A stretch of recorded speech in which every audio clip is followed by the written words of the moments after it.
Hi guys, welcome back to Honest Straightforward Reviews. I'm super excited today to bring to you guys the unboxing of the iPhone 13 Pro in the brand new Sierra Blue color. Now before I continue, I'd like to let you guys know I fund everything myself on this channel. So if you appreciate that, please do subscribe. It's for free and it helps out a lot. Now let's get this unboxing started. So it's going to be the exact same as the iPhone 12 except for the box is black. So you've got these little tabs here that you can open with, and I managed to open the other one with just one tab being opened. So let's see if we can do the same for the Pro models. Yes, we can. There you go. All right, so you get the phone inside. Let's get the phone out of the way. There's no plastic this year.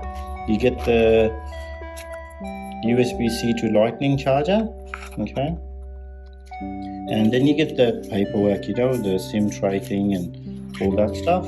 So that all goes in here, that in here as well, and here you go. That's the iPhone Pro right here. Okay, let's do this peeling off thing. Okay, boom. How good does this look? Wow, nice blue color, you know. Can you guys see that? Let me get this out of the way so it doesn't play around with it as much. Okay, so that's basically it. Thanks for watching to the end, guys. I really appreciate it. Hope you guys have a great day. Bye bye.